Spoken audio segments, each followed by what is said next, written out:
Good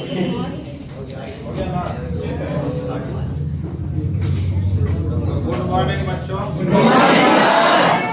लोग कहाँ चल रहे थे?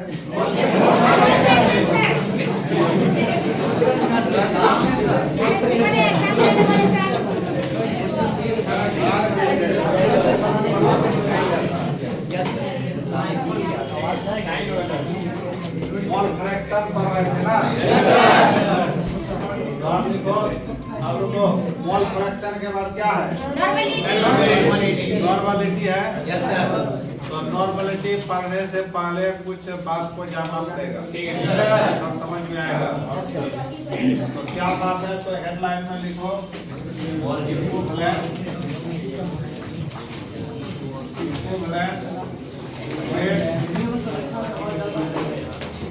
equivalent weight of acid, equivalent weight of acid। इसका मतलब हुआ अम्ल का समतुल्य भार, अम्ल का समतुल्य भार, अम्ल का समतुल्य भार।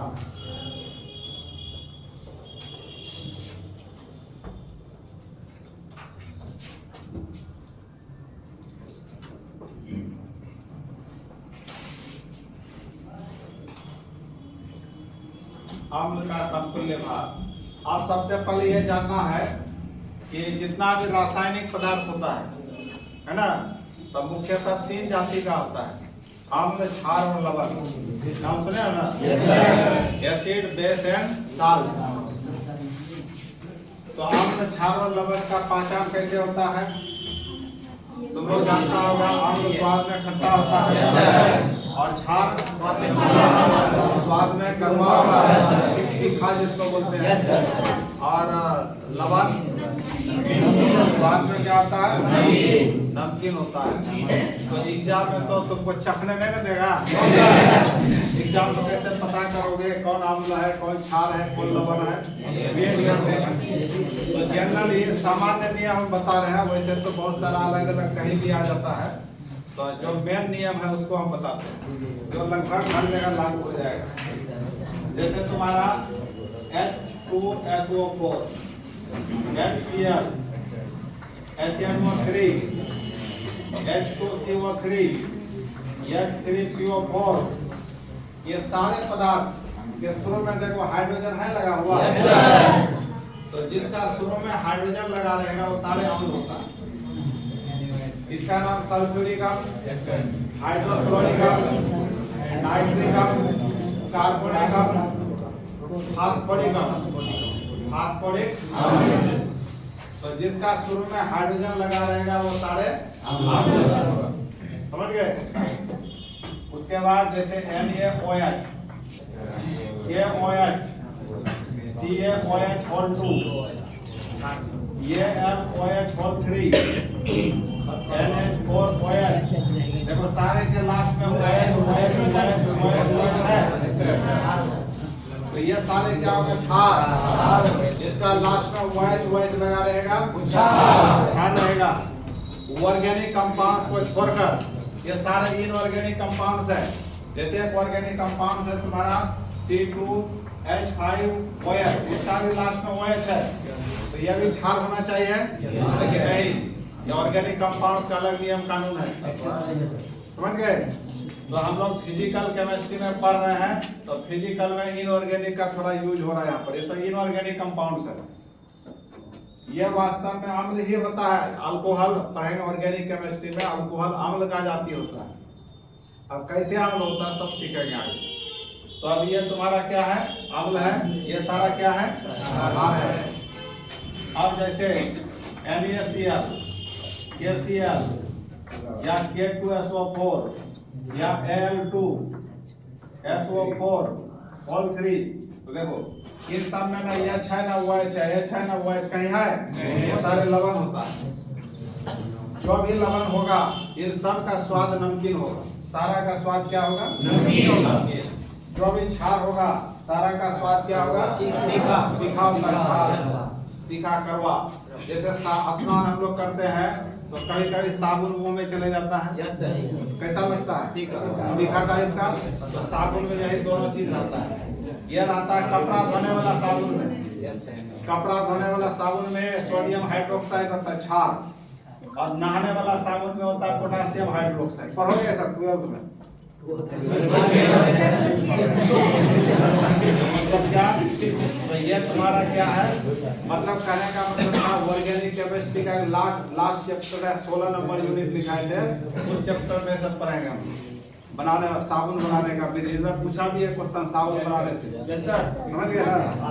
डिटेल में पढ़ेंगे साबुन कैसे बनता है, क्या क्या प्रयोग किया जाता है, नहाने वाला साबुन कैसे बनता है, कपड़ा धोने वाला साबुन कैसे बनता है, सब सीखना है। तो ये तुम्हारा क्षार हो गया, ये सब क्या हो गया? तो अम्ल क्षार लवण का पहचान कर लेगा आप? तो बता दूं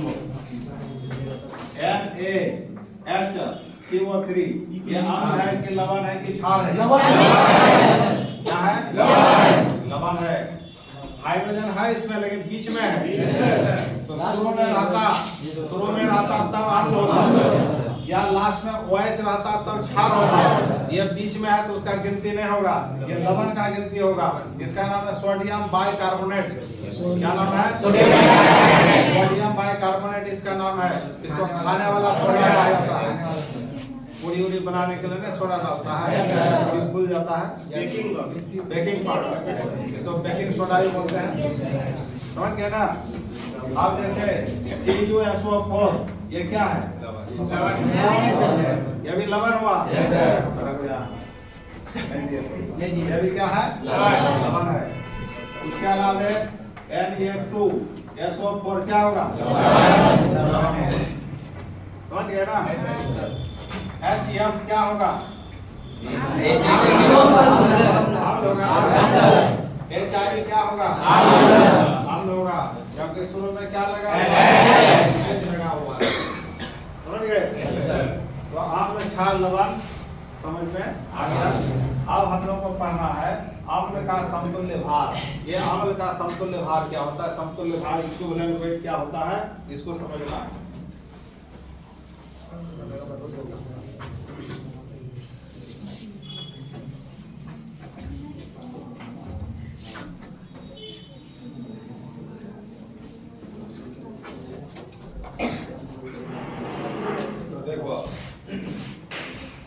जैसे अभी तुम्हारा H2SO4 ये क्या है? अम्ल है कि लवण है? अम्ल है। अब इसका पहले अनुभार मॉलिक्यूलर वेट निकालेंगे। मॉलिक्यूलर वेट जानते हो ना? हाइड्रोजन का परमाणु भार 1 गुना कितना? 2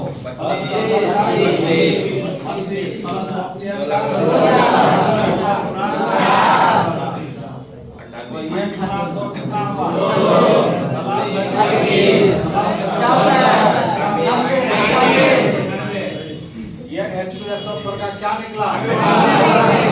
मॉलिक्यूलर वेट निकला। मॉलिक्यूलर वेट निकला। अब इस 98 में ये तुम्हारा अम्ल है ना? तो इसमें हाइड्रोजन कितने बार है? 2 बार। तो 2 से भाग देना। अम्ल में जितना हाइड्रोजन होगा उसी की संख्या से भाग देना है। तो 98 में 2 से भाग देंगे तो 49। ये 49 हो गया इस अम्ल का समतुल्य भार। इसी को कहा गया समतुल्य भार, इक्विवेलेंट वेट। मतलब यदि कोई एसिड का हम इक्विवेलेंट वेट निकालना चाह रहे हैं तो उसका पहले मॉलिक्यूलर वेट निकालेंगे, और मॉलिक्यूलर वेट में किससे भाग देंगे? जितना हाइड्रोजन रहेगा। मान लिया हाइड्रोजन 1 रहता तो 1 से भाग देते, 3 रहता 3 से भाग देते, तो वो निकल जाएगा इक्विवेलेंट वेट। समझ में आया? अब जैसे H3PO4 तो इसका मॉलिक्यूलर वेट निकालना होगा। तो निकालोगे तो 98 में इसका भी आएगा। हाइड्रोजन कितने बार? 3 से भाग देना, तो इसका बन जाएगा इक्विवेलेंट वेट निकल जाएगा। तो मॉलिक्यूलर वेट इक्विवेलेंट वेट निकालने आया। ये बात अभी केवल किसके लिए पढ़ रहे हैं? हम एसिड के लिए पढ़ रहे हैं। ये नियम केवल एसिड के लिए पढ़ रहे हैं। एसिड में ऐसा करना है, समझ गए ना? इक्विवेलेंट वेट अम्ल का भी निकालेंगे, क्षार का भी निकालेंगे, लवण का भी निकालेंगे, आयन का भी निकालेंगे, तत्व का भी निकालेंगे, एलिमेंट का। 5 चीज का हम लोग सीखेंगे इक्विवेलेंट वेट निकालने की। तो अब सवाल है कि अम्ल का समतुल्य भार का परिभाषा क्या है? देखो परिभाषा, ये 98 क्या चीज है? Molecular weight. अब बाय 2 क्या है? हाइड्रोजन परमाणु की संख्या। हाइड्रोजन परमाणु की संख्या है। तो हाइड्रोजन परमाणु की संख्या को कहा जाता है बेसिसिटी। क्या कहा जाता है? बेसिसिटी। इसको हिंदी में क्षारीयता बोलते हैं। क्या बोलते हैं? क्षारीयता। मतलब किसी एसिड का जब इक्विवेलेंट वेट निकालना हो तो उसका मॉलिक्यूलर वेट में बेसिसिटी से भाग दे दिया जाता है। Molecular weight by basicity. इसी को किसी अम्ल का समतुल्य भार कहा जाता है, किसी एसिड का इक्विवेलेंट वेट कहा जाता है। आया समझ में? और इक्विवेलेंट वेट को कैपिटल ई द्वारा सूचित किया जाता है। जैसे हमको H2SO4 का समतुल्य भार निकालना है तो ई नीचे में लिखेंगे H2SO4, मतलब H2SO4 का इक्विवेलेंट वेट हुआ। कैसे निकालेंगे? तो इसका मॉलिक्यूलर वेट कितना आया था? हाइड्रोजन कितने बार? 2 से भाग दो। क्या निकला? तो यहाँ हुआ H2SO4 का इक्विवेलेंट वेट का मान कितना? 50। और इसी H2SO4 का इक्विवेलेंट मॉलिक्यूलर वेट का मान कितना? 100। ये दोनों में अंतर। ये केवल किसके लिए हुआ? अम्ल के लिए, एसिड के लिए हुआ। तो हेडलाइन लिखे थे ना? तो अब उसी का परिभाषा लिखिए। हेडलाइन के पीछे परिभाषा। किसी एसिड के इक्विवेलेंट वेट को निम्नांकित तरीका से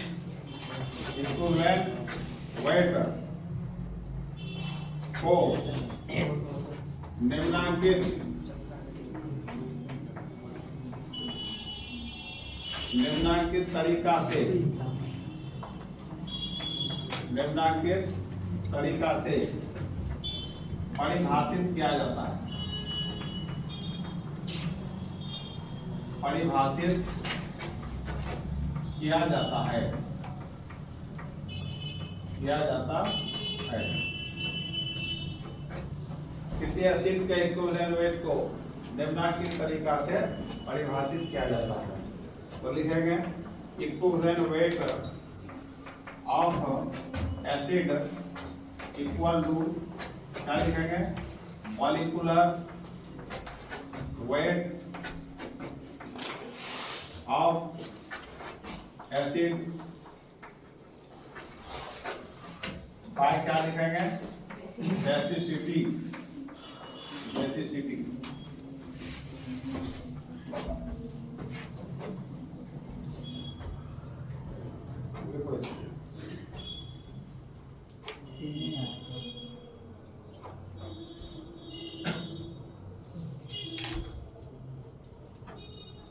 तरीका से नहीं आया सर। तरीका से नहीं आया।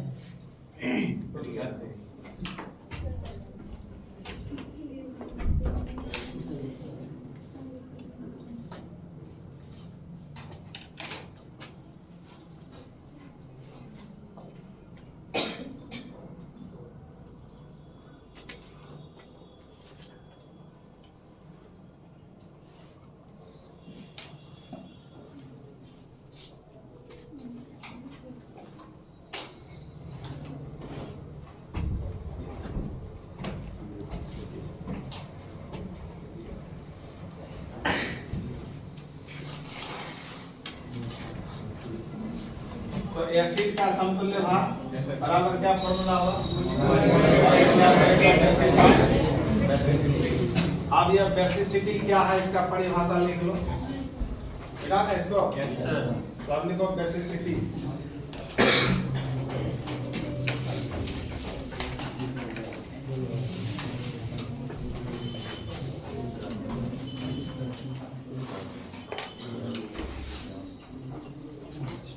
बेसिसिटी इसको हिंदी में बोलते हैं क्षारीयता। क्या बोलते हैं? क्षारीयता।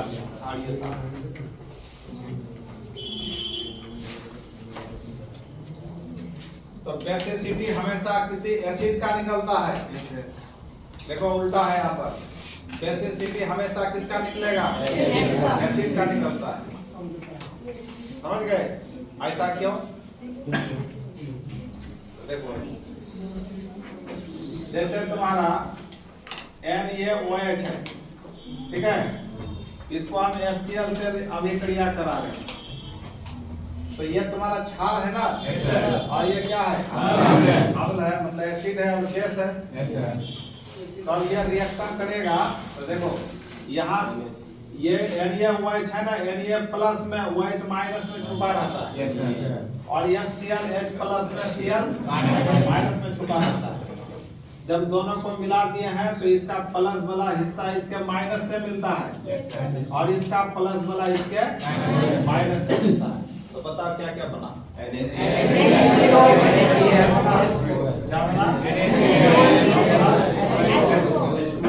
H प्लस OH मिलके H2O बन गया, और ये Cl बन गया। ये अब क्या बना? और ये क्या निकला? तो तुम लोग पढ़ा भी होगा, अम्ल और क्षार मिलकर लवण और जल बनता है, पढ़े हो ना? तो यहाँ पर इस अभिक्रिया में क्या हुआ? तो ये Na किससे जाके मिला? अर्थात H का स्थान कौन ले लिया? H का स्थान कौन ले लिया? H हटा दिया, उसके जगह सोडियम बैठ गया। तो H हट गया, तो किस रूप में हटेगा? H प्लस के रूप में। किस रूप में हटा? प्लस के रूप में। उसको H प्लस आयन बोलते हैं। किसी पर भी चार्ज होता है उसको आयन बोलते हैं ना, इसको H प्लस आयन। कैसा H प्लस आयन? तो विस्थाप्य H प्लस आयन। विस्थाप्य का मतलब इसको हटाकर अपना जगह ले लेना, उसी को विस्थाप्य बोलते हैं, डिस्प्लेस्ड बोलते हैं। डिस्प्लेसमेंट हो जाना, H हटा, सोडियम आके बैठा, तब NaCl बना। तो यहाँ पर बेसिसिटी का परिभाषा बोला जाएगा किसी अम्ल में उपस्थित, किसी एसिड में उपस्थित हाइड्रोजन, विस्थाप्य हाइड्रोजन बोलना होगा, किसी एसिड में उपस्थित विस्थाप्य हाइड्रोजन परमाणु की संख्या को ही क्या बोलते हैं? किसी एसिड में उपस्थित विस्थाप्य हाइड्रोजन परमाणु की संख्या को क्या बोलते हैं? बेसिसिटी बोलते हैं। समझ में आया? या सीधा सीधी बोलो, किसी एसिड में उपस्थित H प्लस आयन की संख्या को क्या बोलते हैं? बेसिसिटी। ऐसे भी बोल सकते हो, पर लिखो परिभाषा। किसी एसिड में उपस्थित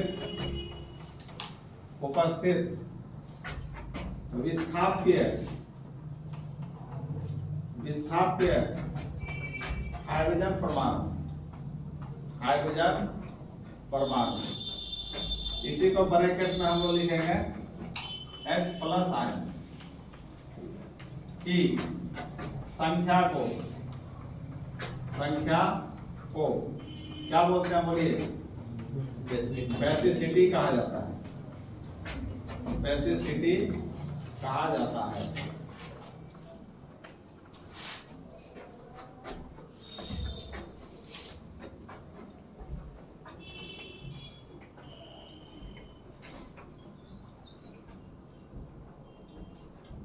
किसी एसिड में उपस्थित विस्थाप्य हाइड्रोजन परमाणु की संख्या को बेसिसिटी कहा जाता है।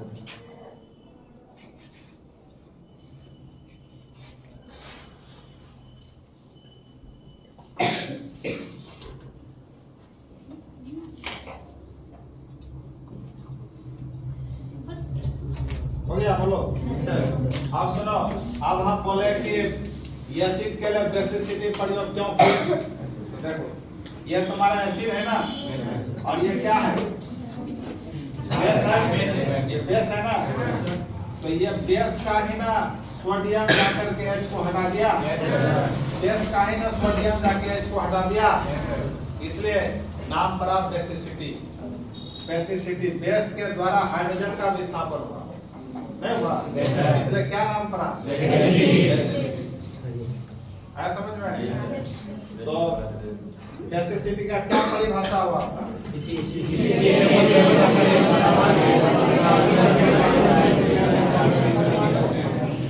या सीधा सीधे घरेलू भाषा में बोलो, किसी अम्ल में उपस्थित हाइड्रोजन परमाणु की संख्या को बेसिसिटी। समझ गए क्या बोले?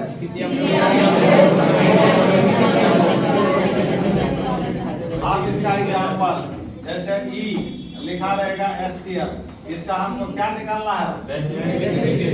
इक्विवेलेंट वेट निकालना है। ये HCl का मतलब HCl का इक्विवेलेंट वेट निकालना है, तो क्या लिखेंगे? क्या फॉर्मूला पढ़े थे? मॉलिक्यूलर वेट ऑफ क्या? मॉलिक्यूलर वेट ऑफ एसिड बटे क्या? बेसिसिटी है ना, फॉर्मूला पढ़े। तो अब हमको किसका मॉलिक्यूलर वेट निकालना होगा? तो हाइड्रोजन का एटॉमिक वेट प्लस क्लोरीन का 5 होता है। ये सब याद नहीं तो याद करना पड़ेगा। बटे बेसिसिटी एक से भाग देना होगा।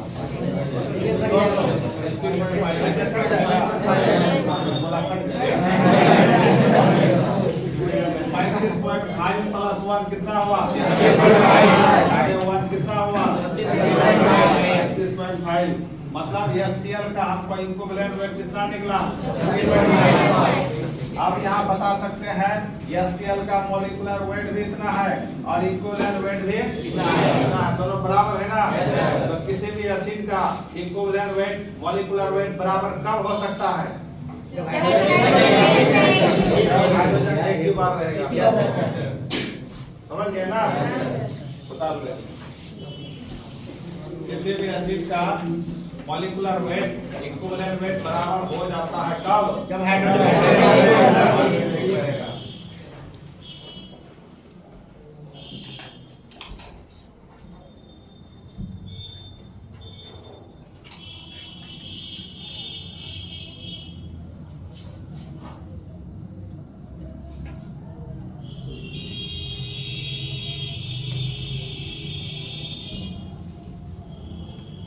बच्चा सब जब कमेंट्स कर रहा है तो फेसबुक में दिए है ना, कोचिंग का प्रचार किया फेसबुक में,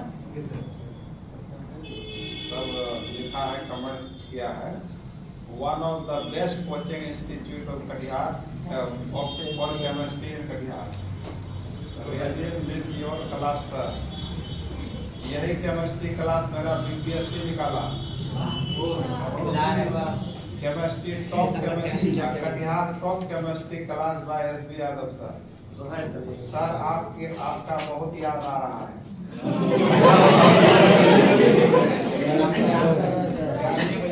कटिहार में टॉप केमिस्ट्री क्लास सर आपका, king of chemistry by SB Yadav sir.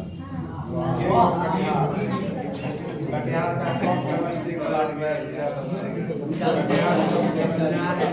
सब तो पे बता रहा है भी ना, है भी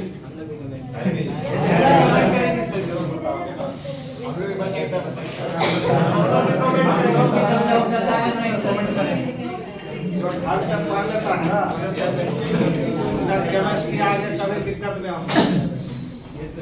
समझ गए ना?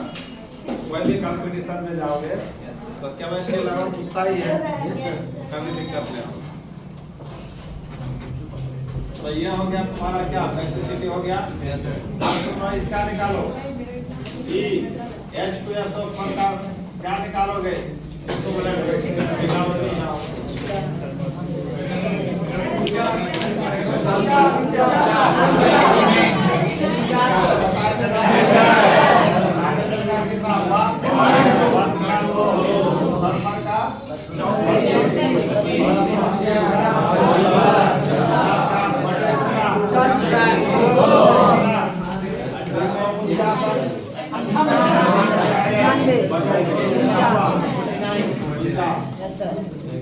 मतलब यहाँ क्या रिजल्ट निकला? किसी भी एसिड में यदि हाइड्रोजन 2 बार है 2 बार, तो उसका मॉलिक्यूलर वेट से आधा हो जाएगा इक्विवेलेंट, नहीं होगा? आधा हो गया। इसका नहीं है। अब अगला निकालो तुम लोग H3PO4 फास्फोरिक एसिड का। अब निकालो H3PO4 H3PO4 इसमें हाइड्रोजन का एटॉमिक वेट 1 होता है, फास्फोरस का 31 होता है, ऑक्सीजन का 16। हम दे दिए, बताओ। फास्फोरस का 31 होता है। बन जाएगा सर 32.6 सर 32.6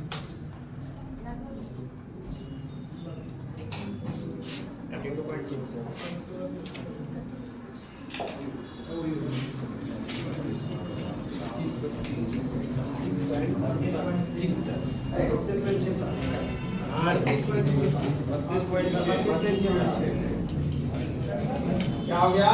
32.6। ठीक है।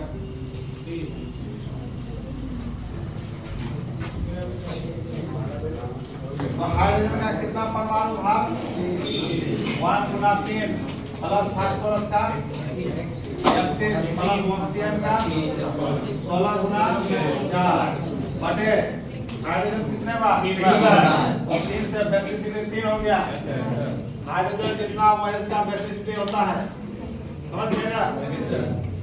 तो जैसे H4P2O7 इसका बेसिसिटी कितना होगा? 4 हाइड्रोजन है ना, इसका बेसिसिटी 4 होगा। कोई एसिड दिया रहेगा, पूछेगा इसका बेसिसिटी कितना है, तो हाइड्रोजन जितना है वही उसका क्या होगा? बेसिसिटी। नहीं समझ में? तो हो गया तुम्हारा इसको जोड़ो, ये गुना 3 3 प्लस 31 प्लस 64 बटे 3 जोड़ दो, कितना होगा? 98 बटे 3 भाग दो, 32.6 ना होगा। तो अब किसी एसिड का इक्विवेलेंट वेट निकल जाएगा ना?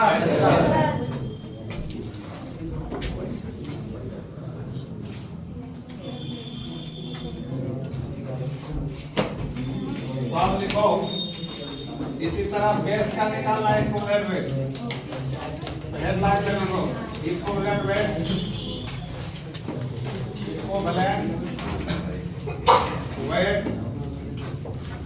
Of equivalent weight of base. क्या हुआ इसका मीनिंग? क्षार का समतुल्य भार,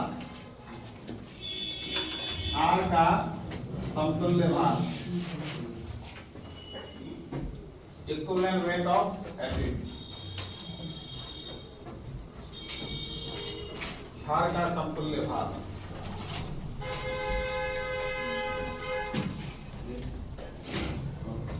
तो क्षार का क्या पहचान बताए थे? लगा रहेगा। तो वाइज की संख्या को एसिडिटी कहा जाता है, एच की संख्या को बेसिसिटी और वाइज की संख्या को एसिडिटी कहा जाता है। उल्टा बेस की संख्या को एसिडिटी और एच की संख्या को एसिडिटी और वाइज की संख्या को एसिडिटी, वाइज की संख्या को एसिडिटी अम्लीयता बोलते हैं। अब देखो जैसे हम लोग एसिड का इक्विवेलेंट वेट निकालने के लिए किससे भाग दिए थे? हाइड्रोजन परमाणु की संख्या से। उसी तरह बेस का इक्विवेलेंट वेट निकालने के लिए किससे भाग देना होगा? वाइज की संख्या। समझ गए ना? तो अब लिखो इसका परिभाषा। किसी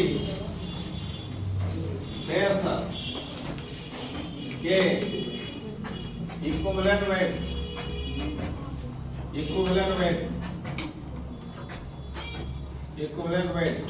को निम्नांकित तरीका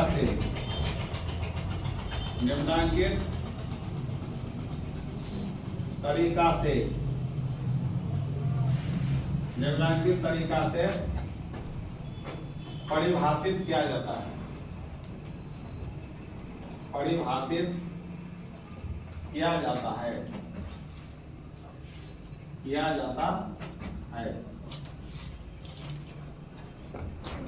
किसी बेस के इक्विवेलेंट वेट को निम्नलिखित तरीका से परिभाषित किया जाता है। तो क्या होगा परिभाषा? Equivalent weight of base equal to क्या होगा? मॉलिक्यूलर वेट यहाँ भी ना होगा, किसका? बेस का बटे किससे भाग देंगे? एसिडिटी से भाग देंगे। किससे भाग देंगे? एसिडिटी। याद रखना, एसिड का निकालेंगे तो बेसिसिटी से भाग, और बेस का निकालेंगे तो एसिडिटी से भाग। यही अंतर है।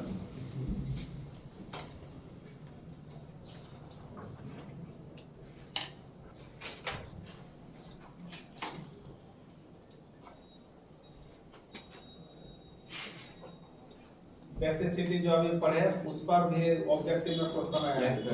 सर लास्ट में अगर O2 होता है, लास्ट में अगर O2 होता है, ऑक्सीजन की संख्या तो और भी से मतलब नहीं है, H से मतलब है, OH से मतलब वैसे OH का हाँ, OH 2 बार रहेगा, 2 से भाग देंगे, 3 बार रहेगा, 3 से भाग देंगे। हाँ, जैसे देखो यहाँ NaOH है, OH एक ही मानना है, एक से भाग देंगे।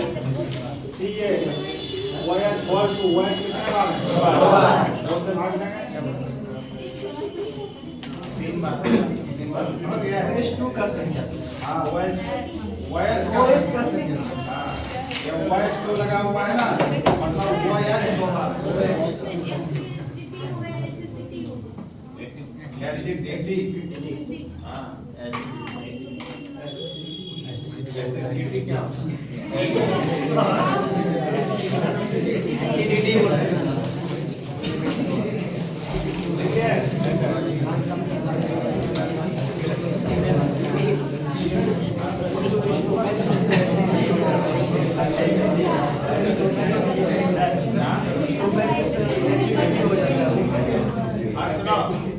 स्टोमैक में एसिडिटी हो जाता है, क्यों? हम लोग पेट में गैस बनता है तो उसको मेडिकल भाषा में एसिडिटी बोला जाता है, क्यों? बायोलॉजी तुम लोग पढ़ता है,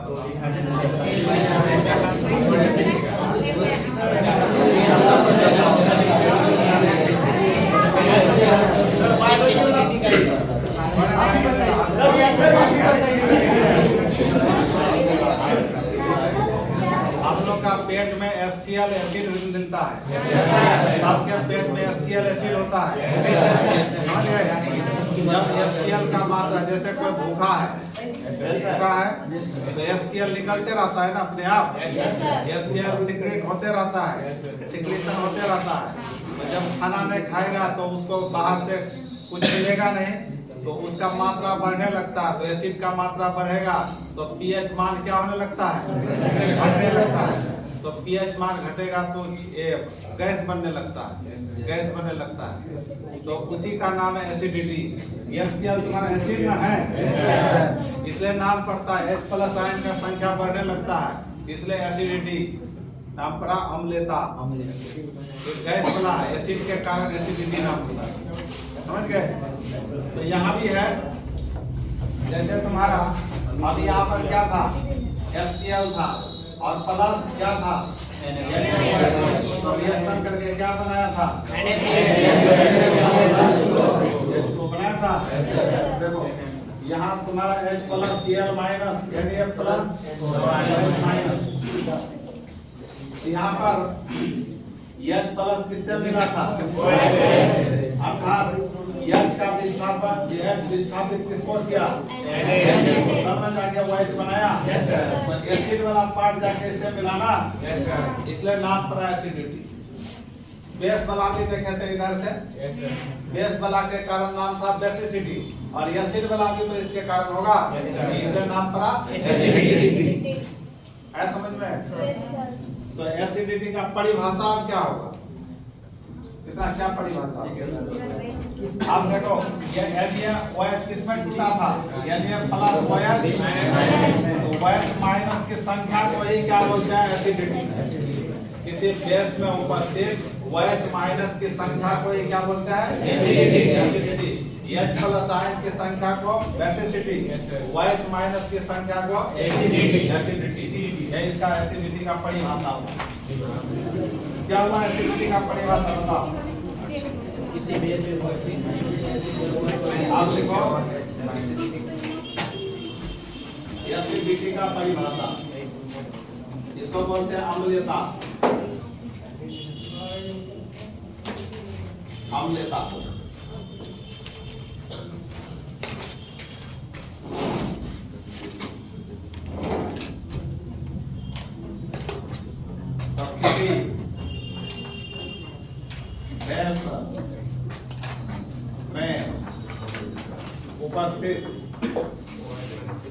किसी गैस में उपस्थित OH minus ion, OH minus ion की संख्या को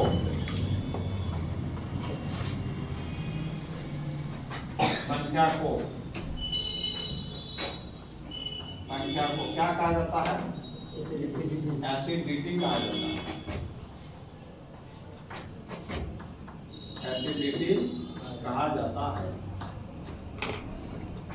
किसी गैस में उपस्थित OH माइनस आयन की संख्या को एसिडिटी कहा जाता है।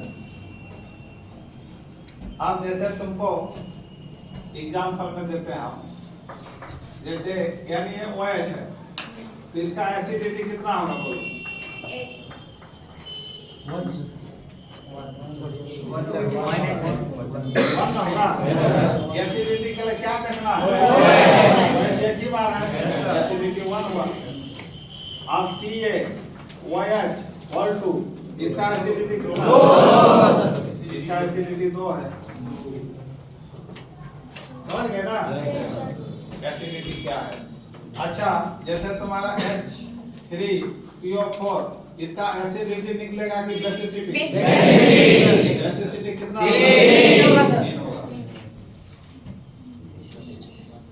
समझ में? जिसको समझ में नहीं आया पूछ लो। समझ गए ना? तो अब इसका हम क्या निकालेंगे? सबका इक्विवेलेंट वेट। जैसे अब तुम लोग NaOH का इक्विवेलेंट वेट निकालो, कितना होगा?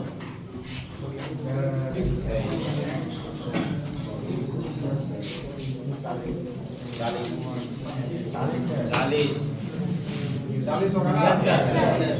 सोडियम का परमाणु भार 23, ऑक्सीजन का 16, हाइड्रोजन का 1, बटे OH कितने बार? एक बार। एक से भाग कितना हुआ? 40 बटे 1 कितना होगा? 40। मतलब NaOH का मॉलिक्यूलर वेट भी 40, इक्विवेलेंट वेट भी 40। कब ऐसा होगा? OH की संख्या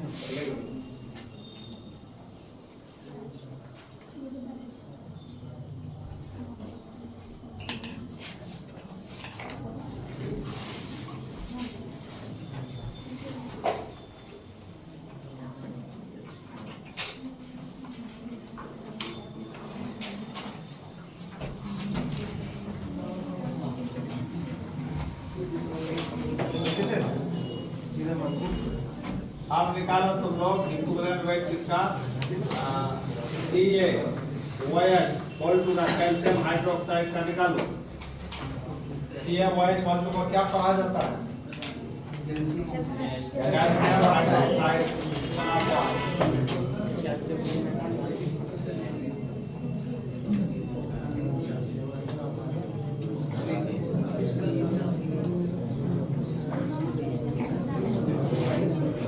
बार बोल रहा है क्या?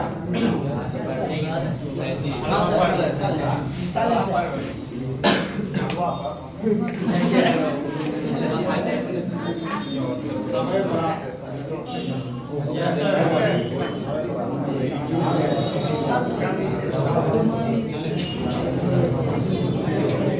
कितना बताओ?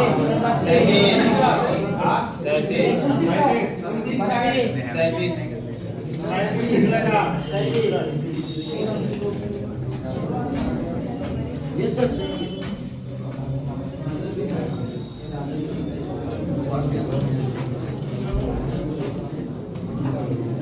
देखो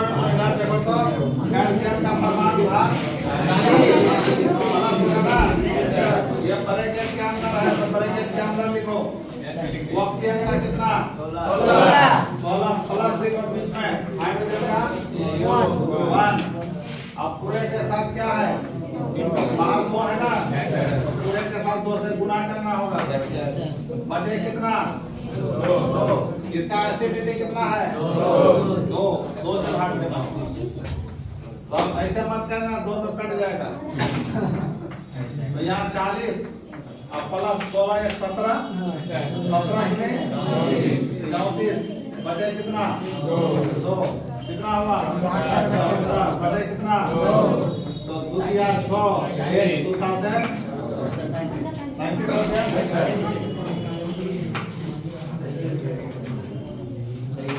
हो गया ना। तो गैस का हम लोग क्या निकाले इसको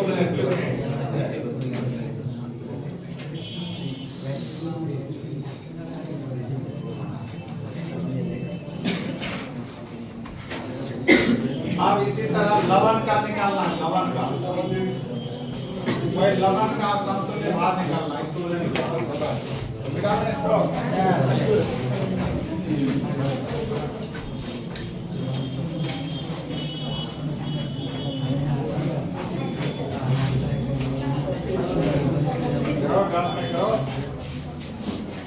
डॉक्टर कैसे बुलाएंगे नहीं बात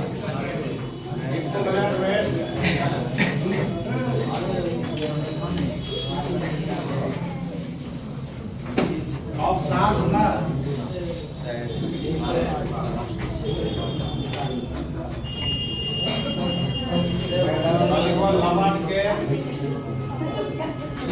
लवण के समतुल्य भार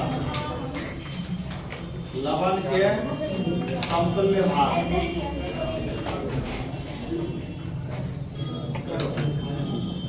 लवण के समतुल्य भार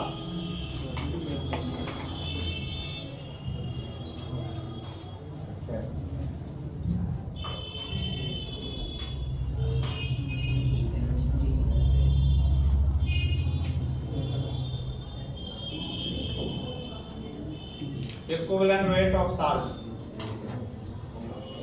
लवण के समतुल्य भार क्या होता है।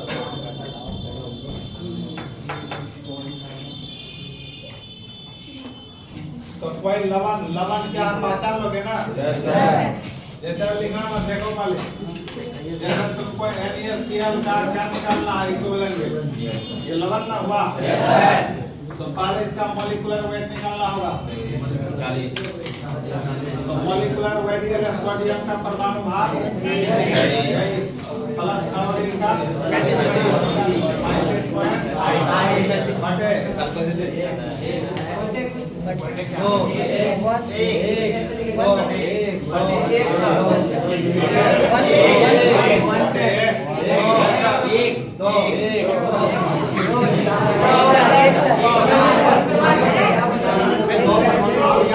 भाग दोगे ना यह 6 ना हुआ है चाहे कुछ है किससे भाग जितना परमाणु आप देखना है इसमें शुरू वाला तुम्हारा धातु ना है सोडियम क्या है धातु है सोडियम धातु मतलब मेटल है। तो मेटल कितने बार है एक बार गुना करना है। सोडियम का वैलेंसी कितना एक होता है ना तो 1 से गुना करना होगा। सोडियम का परमाणु संख्या कितना यह हुआ वैलेंसी 1 से भाग करना होगा। समझ गए। तब इसको जोड़ो 58.5 बटे कितना यही ना हो गया।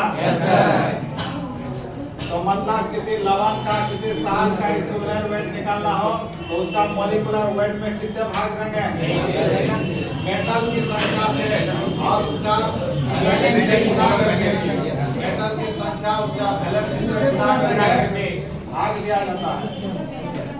समझ में तो लिखो इसका परिभाषा पर लिखो तो लिखो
तो किसी साल का इक्विवेलेंट वेट बॉन्ड प्लान के तरीका से परिभाषित किया जाता है।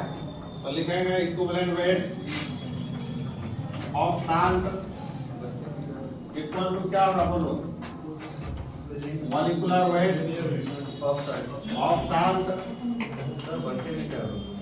बटे क्या होगा, number of metals Guna it's valency. It's valency मतलब किसका वैलेंसी, किसका वैलेंसी, मेटल का वैलेंसी।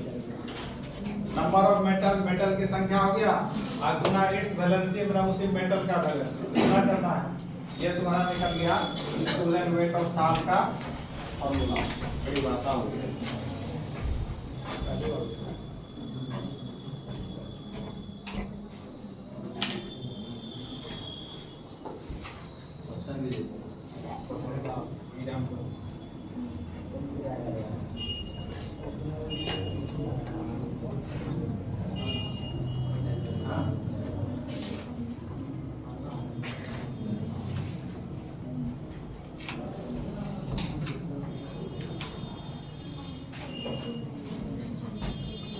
अब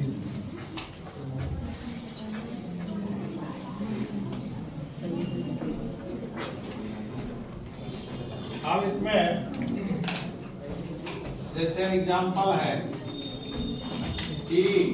ENSCL, मतलब क्या हुआ इसका मीनिंग? निकालो कैसे हो?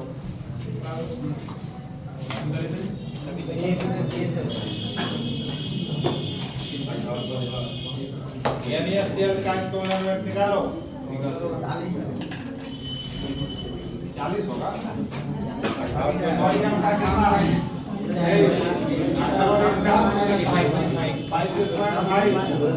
5 कितने नंबर ऑफ मेटल है ना? तो मेटल या सोडियम एक ही बार है ना? गुना और इसका वैलेंसी हो गया तुम्हारा 58.5 ये 58.5 है ना होगा।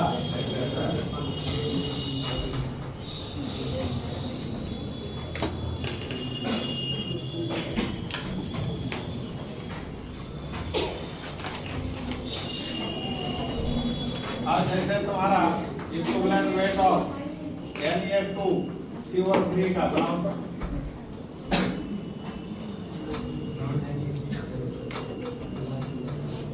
सोडियम कार्बोनेट का इक्विवेलेंट वेट निकालो।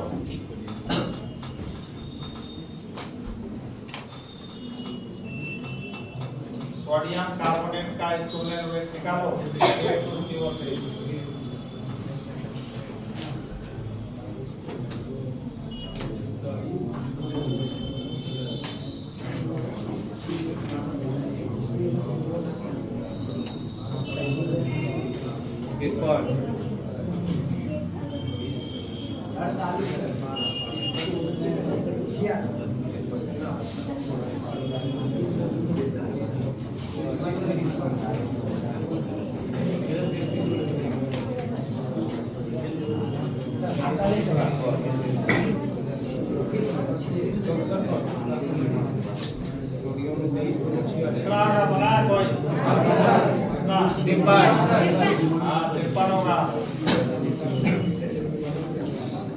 सोडियम का परमाणु भार कितना? 2 होगा। प्लस कार्बन का 12 प्लस ऑक्सीजन का 16 गुना 3 होगा। बटे सोडियम मेटल 2 बार है ना? तो 2 से गुना, लेकिन इसका वैलेंसी सोडियम का वैलेंसी एक ही होता है ना? 1 से गुना। तो कितना हो गया? 46 अब प्लस 12 प्लस 16 में 48 बटे कितना? 2 तो 106 बटे कितना? 2 कितना होगा? 53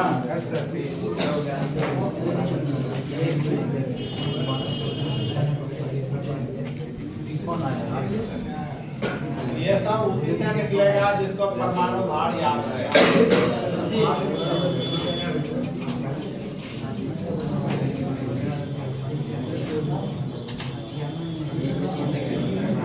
आप तुम लोग बनाओ, इसका निकालोगे Al2SO4 का निकालो इक्विवेलेंट वेट।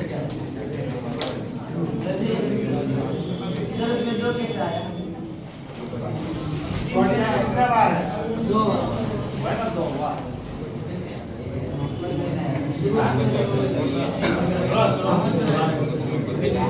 यहाँ क्या लिखा था फॉर्मूला में? नंबर ऑफ मेटल, मेटल की संख्या। सोडियम या मेटल है ना? तो सोडियम कितने बार है? 2 बार। और गुना उसका वैलेंसी, तो सोडियम का वैलेंसी एक ही होता है ना? 1 से गुना होगा।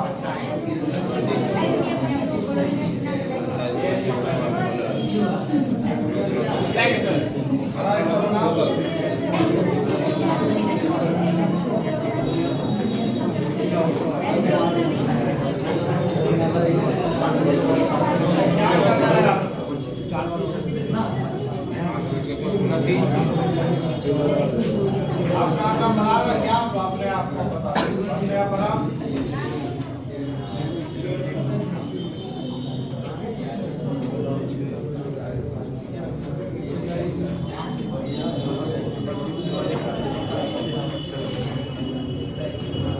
यहाँ मेटल कौन है इसमें बताओ? हारमोनियम। हारमोनियम मेटल है। ये कितने बार है? 2 बार। गुना ये उसका वैलेंसी, हारमोनियम का वैलेंसी बताओ। 3 होता है ना। कैसे? हारमोनियम का परमाणु संख्या 13 को क्या लिखते हो? ये 3 वैलेंसी होगा तो 2 गुना 3 करना होगा। 2 गुना 3 करना होगा आपको। 57 है।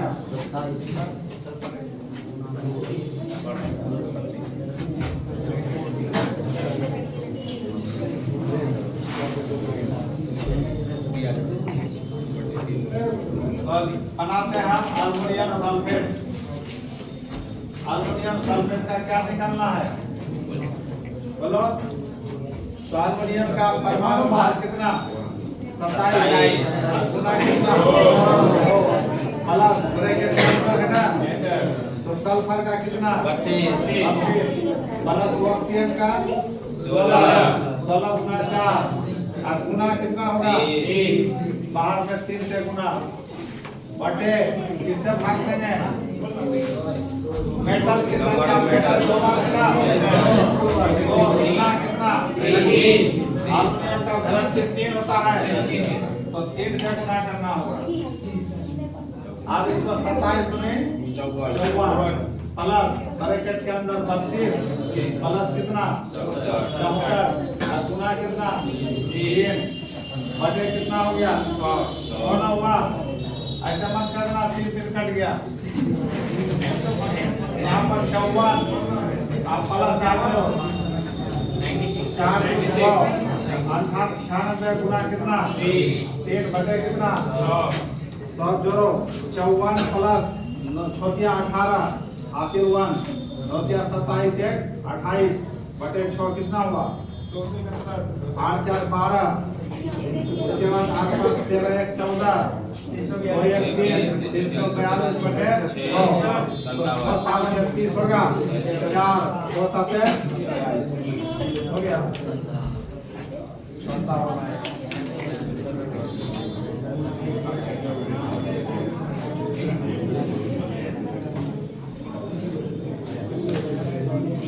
इसका कैलकुलेशन हम जो है उससे नहीं निकलेगा।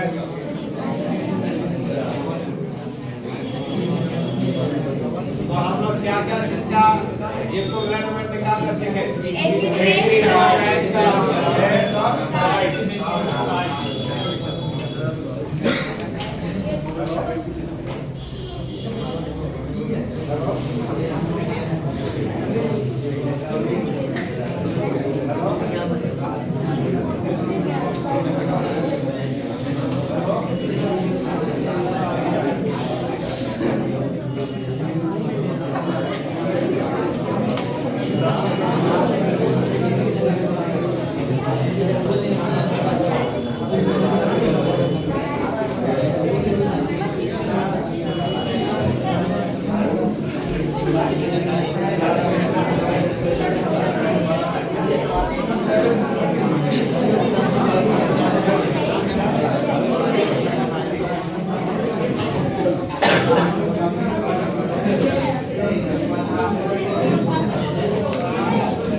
गप करो हम जाते हैं तो गप में लग गया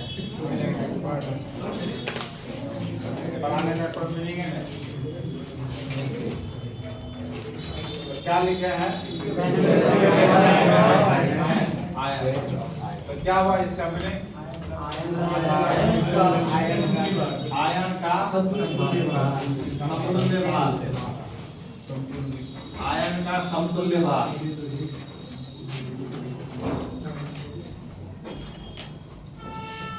अब ये आयन क्या होता है बताओ कोई?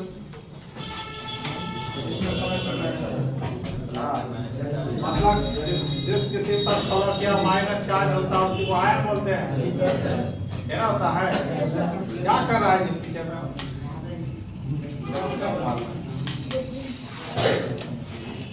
जिस किसी पर प्लस या माइनस चार्ज होता है उसी को आयन। जैसे तुम्हारा यानी ये प्लस आयन हुआ ना, sodium ion, Cl minus, chloride ion पर आ जाता है। CO3 माइनस कार्बोनेट आयन पर आ जाता है। ये सब शुरू में ही जब एलिमेंट का बेस शुरू हो रहा था अभी बताए थे सब, समझ गए ना। तो फिर जैसे SO4 माइनस सल्फेट आयन, ये सब आयन है। अब इन्हीं सब का हमको इक्विवेलेंट वेट निकालना है। कैसे निकलेगा? तो आप देखो, जैसे हमको इक्विवेलेंट वेट पहले किसका निकालना है? CO3 माइनस का निकालते हैं। किसका निकालेंगे? Equivalent weight of CO3 minus. कैसे निकलेगा? तो इसका कार्बन का परमाणु भार 12 प्लस ऑक्सीजन का 16 बटे। अब यहाँ किससे भाग देंगे? आयन चार्ज कितना है? 2 से भाग देंगे। जिस किसी पर जितना प्लस या माइनस होगा उसी से भाग देंगे। 2 माइनस है 2 से भाग, 3 माइनस रहता 3 से भाग, 1 प्लस रहता 1 से भाग, 2 प्लस रहता 2 से भाग। समझ गए? अब यहाँ जोड़ कितना होगा? 16 से 48 बटे कितना?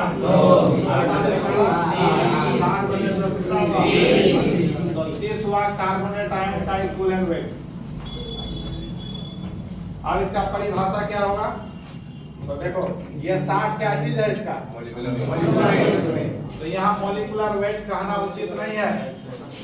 यहाँ क्या कहेंगे? आयनिक वेट कहेंगे। आयन का भार हुआ ना, इसको आयनिक वेट कहना पड़ेगा।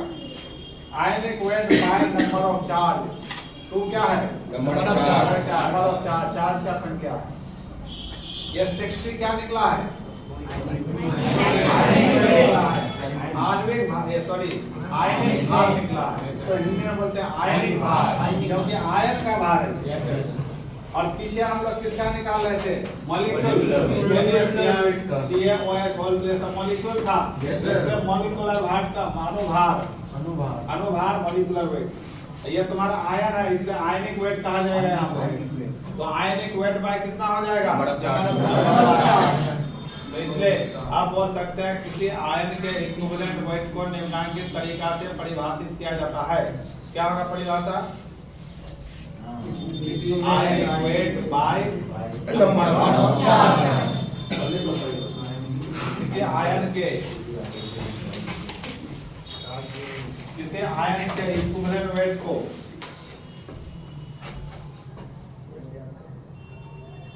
किसी आयन के इक्विवेलेंट वेट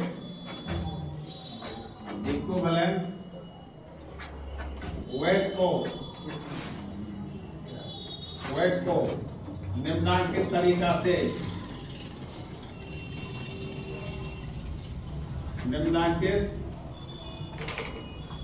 तरीका से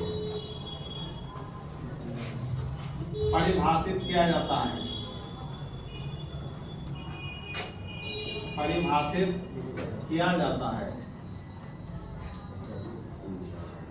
किया जाता है। तो लिखेंगे equivalent weight of ion equal to क्या होगा बच्चों? आयनिक वेट ऑफ आयन बटे किससे भाग देंगे? नंबर ऑफ चार्ज से भाग देंगे। नंबर ऑफ चार्ज मतलब आवेश की संख्या। ये हो गया तुम्हारा। आवेश की संख्या से भाग दिया जाएगा।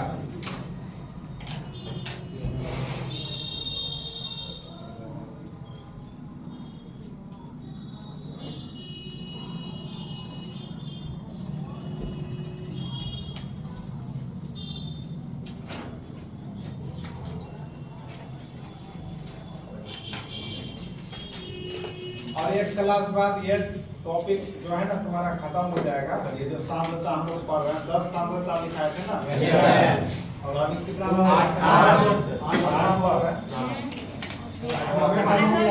8 हो गया, खत्म हो गया। और नम्मा पढ़ेंगे, तो नम्मा 10वां एक क्लास और लगेगा। तब उसके बाद तुम लोगों का जितना पढ़े हैं इसमें ऑनलाइन क्लास लाइव क्लास तुम्हारा ऑब्जेक्टिव सॉल्व कराएगा। लाइव क्लास ऑब्जेक्टिव सॉल्व कराएगा। टेस्ट भी होगा, ऑब्जेक्टिव सॉल्व करा करके टेस्ट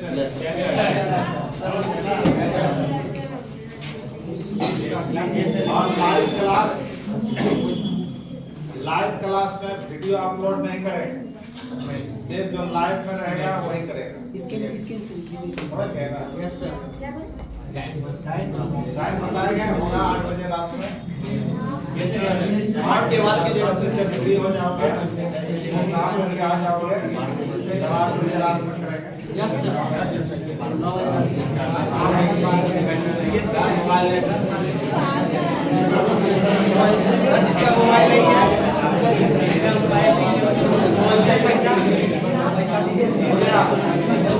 आपसे कोई एग्जाम्पल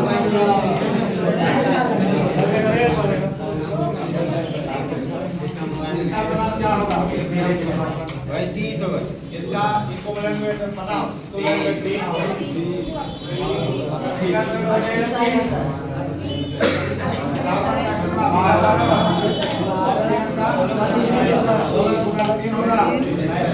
कितना से भाग? 2 से कितना हुआ? 48 ना? बने 2 कितना हुआ? 8 कितना हुआ? 20 हो गया। उतारो अब तुम लोग बना आगे। S of 4 2 minus ion का कितना होगा? 35 होगा। 25 40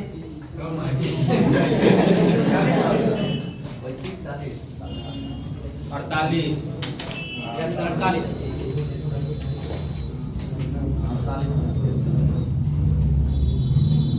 राहुल है क्या? तो बोलो झाड़ू दे देगी 11 बजे छुट्टी के बाद। अभी छुट्टी दे देंगे, आज ज्यादा नहीं पढ़ाएंगे। बोलो झाड़ू दे देगी।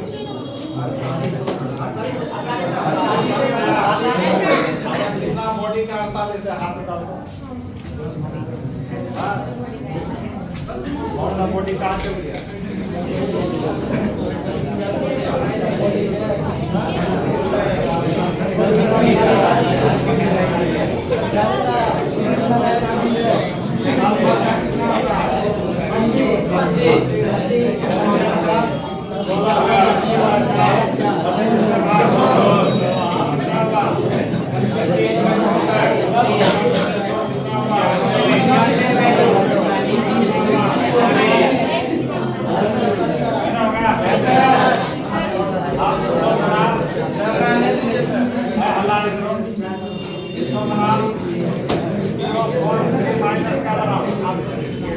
और एक क्लास बना लो NH4 प्लस का,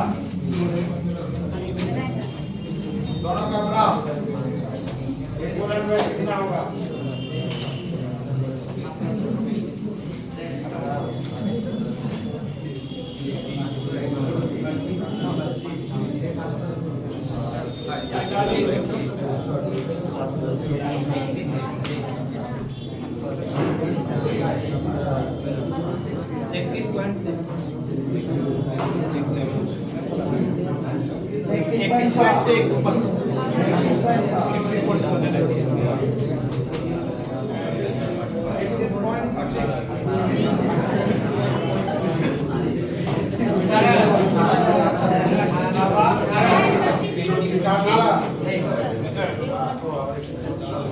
उसका एक्टिव पॉइंट आएगा। देखो टेंशन नहीं बना, देखो आसपास का कितना 31 वॉक्सियन का 16 गुना 4 होगा, इससे भाग।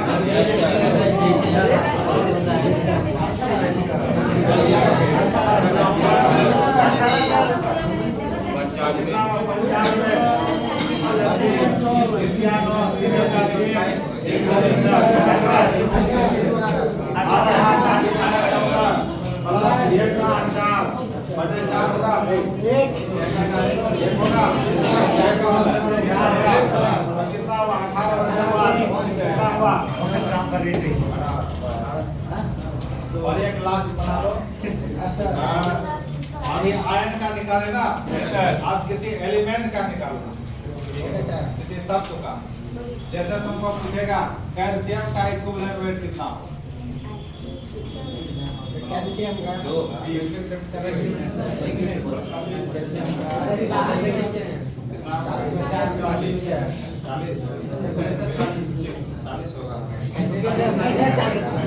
इसका परमाणु भार कितना,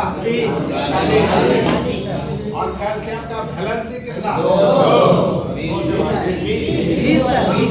20 होगा।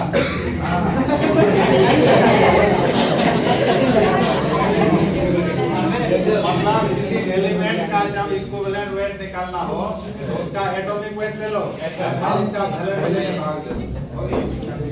समझ गए? तो अब देखो हेडलाइन लास्ट टॉपिक है इसका, जिसमें आयन नहीं रहेगा उसका वैलेंस से भाग देना। जैसे यहाँ कैल्शियम में आयन है ना है, तो इसका वैलेंस 2 होता है, 2 से भाग देना।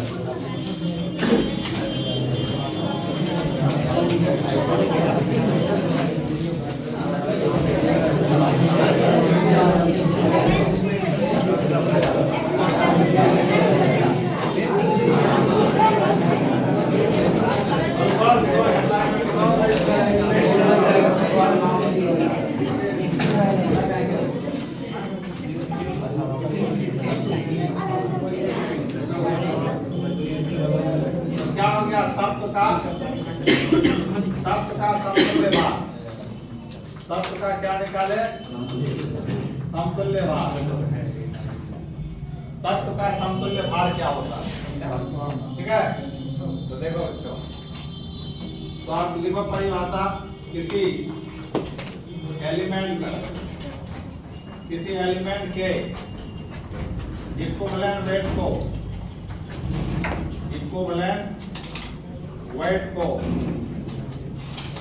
किसी एलिमेंट के इक्विवेलेंट वेट को निम्नांकित तरीका से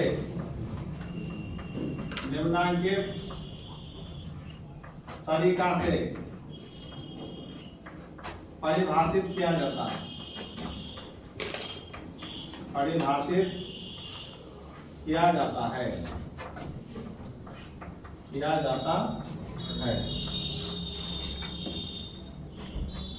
किसी एलिमेंट के इक्विवेलेंट वेट को निम्नांकित तरीका से परिभाषित किया जाता है। तो क्या था परिभाषा? बोलो। इक्विवेलेंट वेट ऑफ एलिमेंट बराबर क्या होगा? फॉर्मूला बताओ। molecular weight of element. molecular weight of element. आप मॉलिक्यूलर वेट नहीं बोल सकते हो, एटॉमिक वेट बोलना है। जब तुम्हारा कैल्शियम एक एलिमेंट है ना, और इससे पीछे वाला जैसे NaCl था, यह मॉलिक्यूलर वेट था, मॉलिक्यूल था तब मॉलिक्यूलर वेट।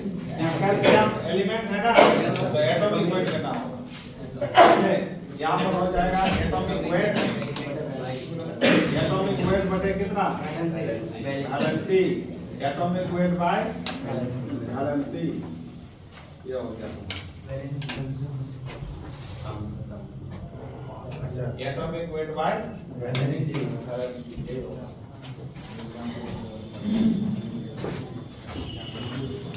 अब इसका एग्जांपल ले लो। एग्जांपल जैसे हम लोग सोडियम का इक्विवेलेंट वेट निकालो कितना होगा? कैल्शियम का निकालो कितना होगा? एल्युमिनियम का निकालो कितना होगा? मैग्नीशियम का निकालो कितना होगा?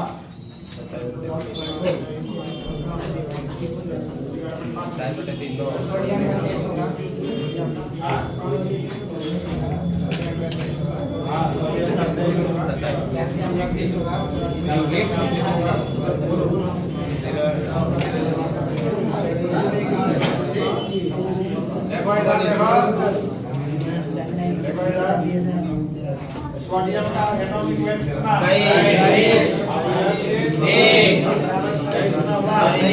कैल्शियम का 40। वैलेंसी कितना? 2। एल्युमिनियम का 27। वैलेंसी 3। कितना मैग्नीशियम का 2 ऑक्सीजन का बताओ इक्विवेलेंट वेट कितना होगा 16 ऑक्सीजन का 16 वैलेंसी 2 8 होगा ना। तो याद रखना ऑक्सीजन का इक्विवेलेंट वेट 8 होता है। हाइड्रोजन का इक्विवेलेंट वेट कितना होगा 1 होगा। क्लोरीन का इक्विवेलेंट वेट कितना होगा 35 होगा। लिख लो इसी के नीचे हाइड्रोजन का इक्विवेलेंट वेट 1/1 बने ना होगा, या क्लोरीन का इक्विवेलेंट वेट 35.5 बाय क्लोरीन का वैलेंसी 1 35.5 ही ना हुआ। ये तीनों चीज ज्यादा पूछता है, ऑक्सीजन वाला, हाइड्रोजन वाला, क्लोरीन वाला। ऑब्जेक्टिव में पूछता है, पूछेगा क्लोरीन का समतुल्य भार क्या लिखोगे 35.5। ऑक्सीजन का समतुल्य भार 8। ये तीनों इंपॉर्टेंट है, समझ गए ना। तो ये हम लोग आज इक्विवेलेंट वेट के बारे में जानकारी प्राप्त किए। क्या चीज का जानकारी लिया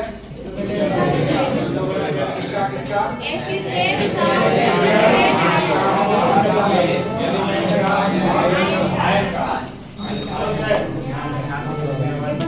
आप सवाल है इतना क्यों पढ़े, अब इतना क्यों पढ़े नॉर्मलिटी जानने के लिए, समझ गए ना। और नॉर्मलिटी आप सर इधर वाला नहीं मिटाइए।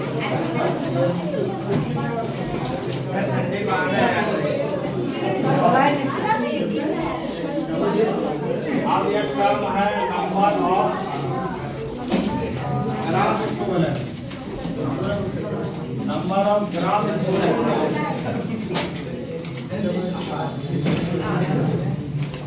देखो हेडलाइन में नंबर ऑफ ग्राम इक्विवेलेंट।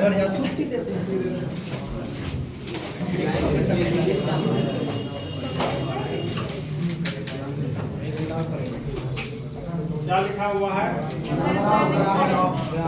तो इसका हिंदी हुआ ग्राम समतुल्य की संख्या, ग्राम समतुल्य की संख्या, ग्राम समतुल्य की संख्या।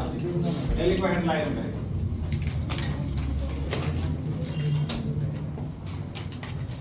नंबर ऑफ ग्राम इक्विवेलेंट, यह चीज तुमको अभी नॉर्मलिटी में काम देगा।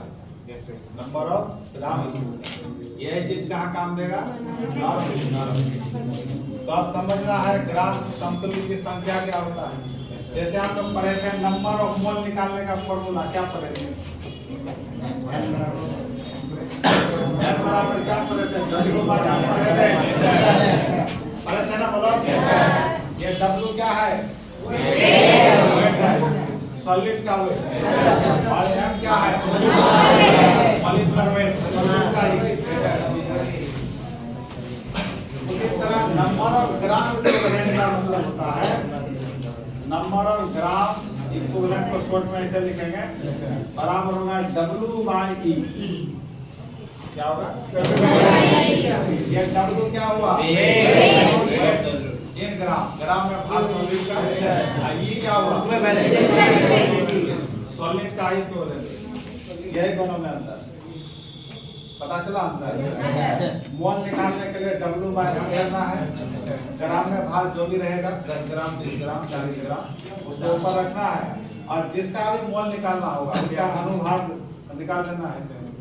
और नंबर ऑफ ग्राम इक्विवेलेंट के लिए जितना भार दिया रहेगा ग्राम में वो रखना है ऊपर में, और नीचे में जो चीज रहेगा उसी का इक्विवेलेंट वेट निकालना है। क्या है कि क्षार है कि लवण, देखते हुए इक्विवेलेंट वेट निकालना होगा।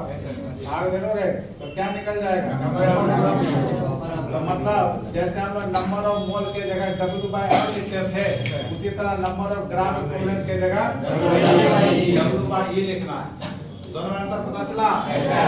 इसलिए हम लोग अब डायरेक्ट लिखेंगे नंबर ऑफ ग्राम इक्विवेलेंट बराबर वेट इन ग्राम, वेट इन ग्राम में भार बटे इक्विवेलेंट वेट बटे इक्विवेलेंट।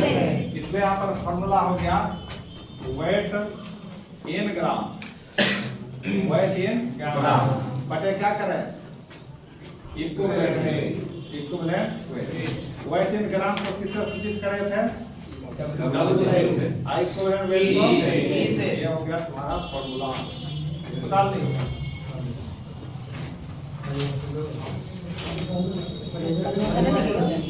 ये हो गया परिभाषा।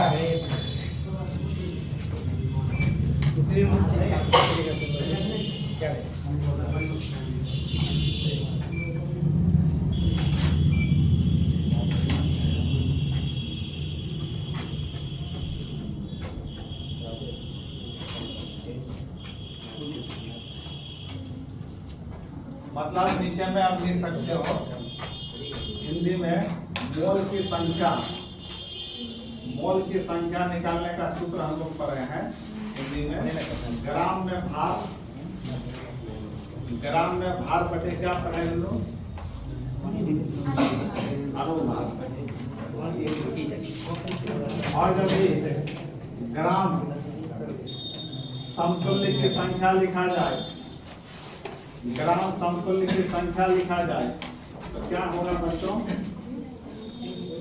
ग्राम में भार, ग्राम में भार बटे क्या होगा?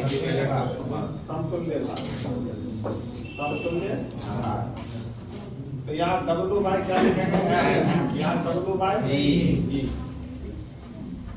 ये दोनों में अंतर है। अगले बार नीचे में मोल की संख्या का नंबर ऑफ मोल हो गया। ग्राम में भार मतलब वेट इन ग्राम हो गया, बाय मॉलिक्यूलर वेट।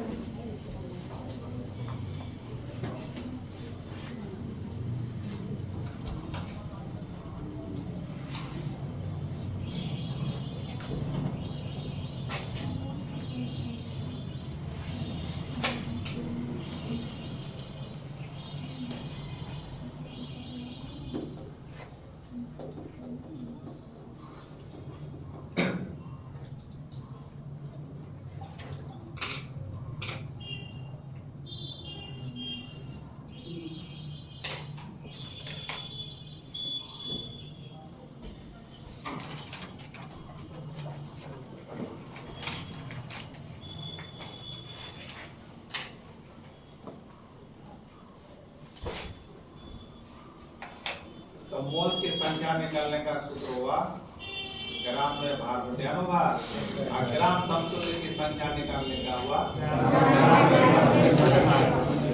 देखो एकदम फॉर्मूला एकदम कंप्लीट है। देखो मोल है तो मॉलिक्यूलर वेट अनुभार, और समतुल्य है तो नहीं हुआ?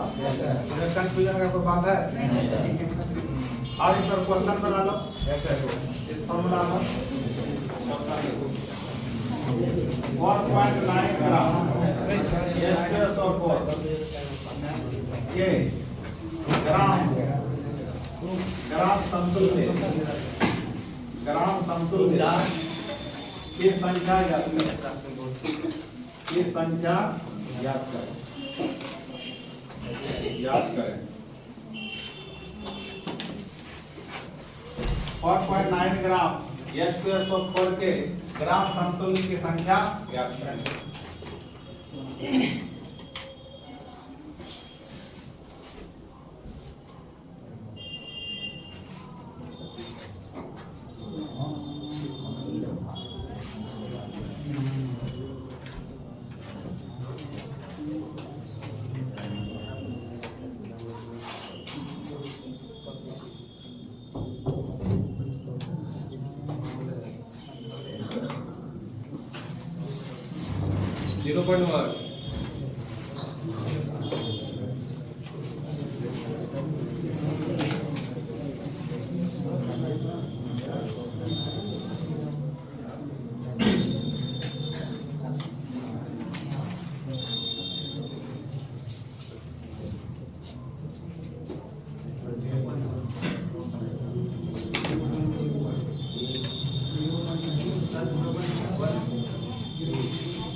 अभी क्या पर है? ग्राम समतुल्य की संख्या निकालने का सूत्र क्या पर है? ग्राम में भार बटे ग्राम इक्विवेलेंट क्या फॉर्मूला पर है? W बाय E पर है ना? तो W मतलब क्या? ग्राम में भार है ना, ग्राम में भार इतना हुआ है। क्या लिखेंगे? 4.9 बटे क्या है? तो इक्विवेलेंट वेट किसका निकालेंगे? ये एसिड है कि बेस है कि साल्ट है? एसिड है। तो अभी हम लोग एसिड का इक्विवेलेंट वेट निकालने का परिभाषा पढ़ेंगे। सल्फर का इक्विवेलेंट वेट कैसे निकाले थे? इसका मॉलिक्यूलर वेट मतलब सल्फर का 32, ऑक्सीजन का 16 गुना माने हाइड्रोजन कितने बार? 2 से भाग देना। ऊंचा था तो पीछे निकाले हुए या ऊंचा से भाग देते? या पॉइंट लगा तो ये 10 हुआ। 50 का क्या 1 बटे 10 कितना हुआ? 0.1। इसका मात्रा क्या होगा? नंबर है, नंबर का मात्रा समझ में? यही होता है ग्राम इक्विवेलेंट की संख्या निकालने का तरीका। अच्छा, इसी में यदि मोल की संख्या पूछता तो क्या करते?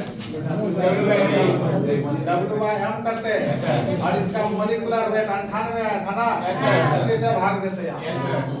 98 से भाग देना। हाँ 0.5 नया समझ में आ गया। तो मोल की संख्या और इक्विवेलेंट वेट की संख्या निकालने का तरीका पता चला। अब हम लोग को पढ़ना है नॉर्मलिटी। तो अगले क्लास में